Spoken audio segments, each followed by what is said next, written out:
Hello, dear ones. I hope you're all doing really well. Welcome to the next episode of Lovewell.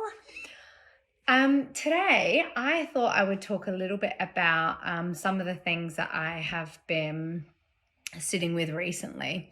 And I think it has been triggered by being on my phone and looking at a lot of the things going on globally that are fear-inducing and make me instantly thrust into a state of grief and despair and helplessness.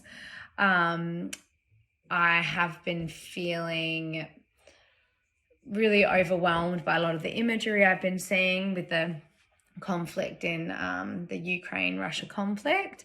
And it has been, obviously, I think for so many people, incredibly confronting and scary. And we feel like it's completely out of our hands and powerless. And these small little tiny pieces of a puzzle trying to do whatever we can to help affect some kind of positive change. And it's really easy to get fixated on the stuff that you're reading in the media, articles. I have been looking at specific hashtags to do with a lot of the posts that I've been seeing, and just finding myself sucked into this rabbit hole and crying and just feeling helpless and trying to figure out how can I play a part in helping to ease some of this global suffering. And I'm in a fortunate position in that I have a platform. So that has been something that I've been able to utilize to help bring awareness to certain things, especially over the last few years where life has been feeling pretty tumultuous. And it seems like it's this never-ending cycle of anguish right now. And that's why I wanted to talk a little bit about our own never-ending cycle of anguish and how so often many of us can find ourselves stuck in this negativity rut. And it might be triggered by one little thing, and then I don't know if you've had those days where you kind of wake up on the wrong side of the bed, something goes wrong, and it's this downward spiral for the rest of the day. It's like one thing leads to the next, leads to the next, leads to the next. And, some people really believe that we are energy and we're vibrating at different frequencies. And oftentimes we say, if you're having negative feelings, you've got this low vibrational negative vibes going on, and it's attracting more low vibrational negative vibes. And how do we tap into having more of a high vibrational vibe? How do we tap into being more high frequency? And some people like to, express themselves in that way. And then other people just say, I'm having a really shit day. And when I'm having a shit day, more crappy things keep coming. And it's this never-ending cycle of challenges. And I always not always, but I often, if I'm having a crappy day, I will notice that if I'm not able to get out of my own way by pulling myself out of the committee, out of the mind, nothing seems to go right. It's one thing after the next. And lots of people say it comes in threes, but I don't necessarily believe that. I just feel like if I'm stuck in this negative mindset, I'm just sort of projecting that out, and that's what I'm getting back to me. So over the past week, there have been days when I've woken up and I'm feeling really heavy, and I'm on my phone reading the news and hearing stories about what people are going through. And as I'm such a Piscean empath, I take it all on, and it feels big and overwhelming, and it's really hard. And one thing that my husband's really good at, even though he gets in his head a lot, he often says presence, get present right now. Figure out the ways in which you can get out of your future projecting or dwelling in the past, and just being in my phone. I'll just be, and I'll be lost in this world, and I'll be making up these things in my head, and I'll they'll just replay footage and images that I've seen, and it just feels so big and so heavy. And I wanted to tap into this week with the Well, how to pull ourselves out of a negative mindset. It's not just happening right now. It happens all the time to people all over the world. And I think the antidote is presence. It really is being present. And for me, it's really about stopping yourself in your tracks, seeing and observing that, oh, my mind's going there. Oh, that feeling doesn't feel good. Like I'm feeling pangs of a discomfort. And so I just wanted to read a few little things from one of my favorite authors in all the land, Eckhart Tolle, or Eckhart Tolle, however it's said. This is The Power of Now, A Guide to Spiritual Enlightenment. Over 5 million copies sold, people. #1 New York Times bestseller. You know, he's really great. He's a spiritual teacher that I discovered about maybe 10 years ago. And I've had his books over the years, and this is actually a newer copy because my old copy's in America. And I often like underline things and put asterisks and I love rereading it because his work's quite profound, and sometimes it's the sort of book that you need to pick up and read and then reread and then decipher and then figure out what the meaning is to you. Okay, so using and relinquishing negativity. All inner resistance is experienced as negativity in one form or another. All negativity is resistance. In this context, the two words are almost synonymous. Negativity ranges from irritation or impatience to fierce anger, from a depressed mood or sullen resentment to suicidal despair. Sometimes the resistance triggers the emotional pain body, and he talks a lot about sitting in pain body and what that is. So if you're not familiar with that term and kind of what the definition of that is, pick up his book or just Google it because there's so much on pain body. Anyway, so sometimes the resistance triggers the emotional pain body, in which case even a minor situation may produce intense negativity such as anger, depression, or deep grief. You know, there's people when you feel like you're walking on eggshells and you say the wrong thing, it's like 0 to 100.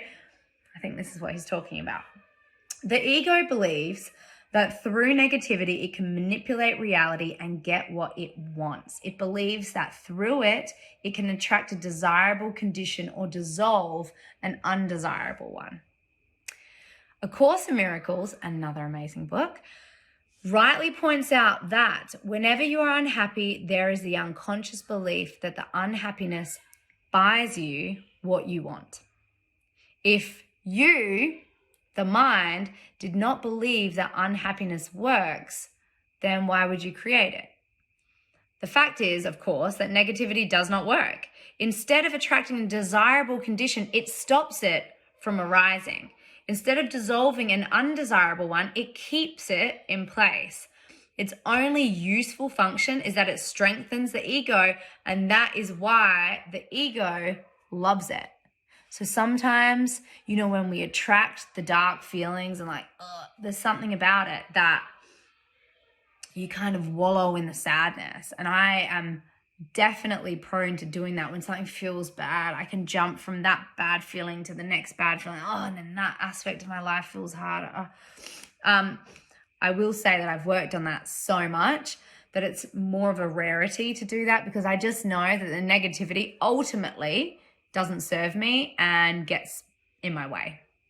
So once you have identified with some form of negativity, you do not want to let go, and on a deeply unconscious level, you do not want positive change. It would threaten your identity as a depressed, angry, or hard done by person. You will then ignore, deny, or sabotage the positive in your life. This is a common phenomenon. It is also insane. That's what he writes. It's also insane.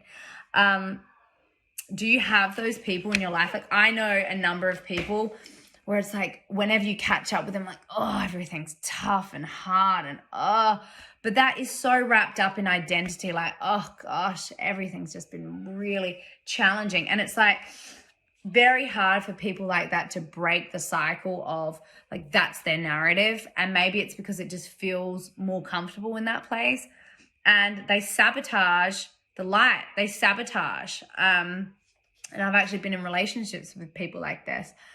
When something feels good, it's like allow the positivity, allow the light, lean into those feelings and stop sabotaging, because you deserve all these beautiful, wonderful things in your life. And so many people are like, oh, it doesn't feel comfortable. I'm going to retreat to the darkness. But yeah, and I've definitely done that before in my life too. So negativity is totally unnatural. It is a psychic pollutant, and there is a deep link between the poisoning and destruction of nature and the vast negativity that has accumulated in the collective human psyche. No other life form on the planet knows negativity, only humans, just as no other life form violates and poisons the earth that sustains it. Have you ever seen an unhappy flower or a stressed oak tree? Have you come across a depressed dolphin, a frog that has a problem with self-esteem? I think I probably have at SeaWorld. Have you come across a depressed dolphin, a frog that has a problem with self-esteem, a cat that cannot relax, or a bird that carries hatred and resentment? The only animals that may occasionally experience something akin to negativity or show signs of neurotic behavior, this is what I was saying, are those that live in close contact with humans and so link into the human mind and its insanity. That's funny, because I was saying, well, I guess I kind of have seen depressed animals. Watch any plant or animal and let it teach you acceptance of what is. Surrender to the now. Let it teach you being. Let it teach you integrity, which means to be one, to be yourself, to be real. Let it teach you how to live and how to die and how not to make living and dying into a problem. Interesting. Pretty profound, and definitely the sort of thing that you want to read and reread. I'm just going to read this one last little bit. How do we stop negativity from arising, and how do we get rid of it once it is there? As I said, you stop it from arising by being fully present, but don't become discouraged. There are as yet very few people on the planet who can sustain a state of continuous presence, although some are getting close to it. Soon, I believe there will be many more. Whenever you notice that some form of negativity has arisen within you, look on it not as failure, but as a helpful sign that is telling you, wake up, get out of your mind, be present. Booyakasha. I love that. I love him. I love his messaging. And I know I can do this every single day. I know that there are moments where I'm like, into like, pick up, what do I got to do when I get home? I've got all these things on my to-do list. Got to do dinner, got to do the thing. Bodhi, get ready. You got to put your pajamas on. Teeth brush. It is this constant place of actually, even if I'm only slightly in the future, like 30 minutes from now, planning bedtime, like thinking about all the steps I have to take to make sure bedtime runs smoothly, and then I can have my bath. And then it's like, actually, what do I hear out there? I hear my kids, they're playing, they're in the moment, they're enjoying each other's company. I'm sitting here talking with you. I'm being fully present in this moment without projecting, what do I have going on? You know, what's the rest of the evening going to look like? What are we going to do for dinner? What are we like?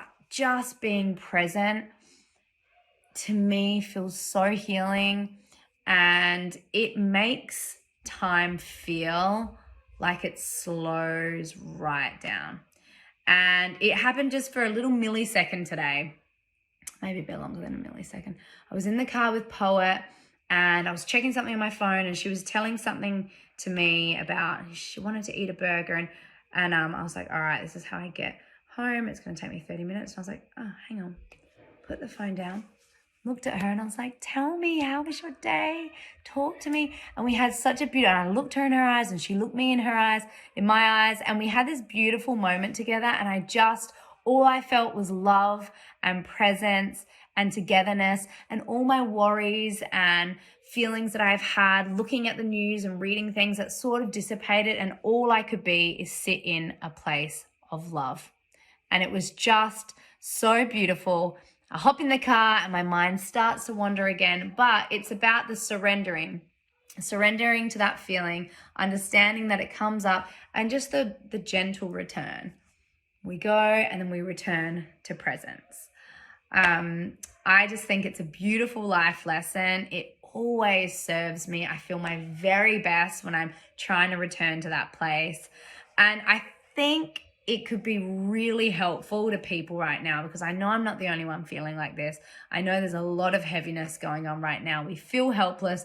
We feel afraid. We feel sad. There's a collective grief among so many communities at the moment.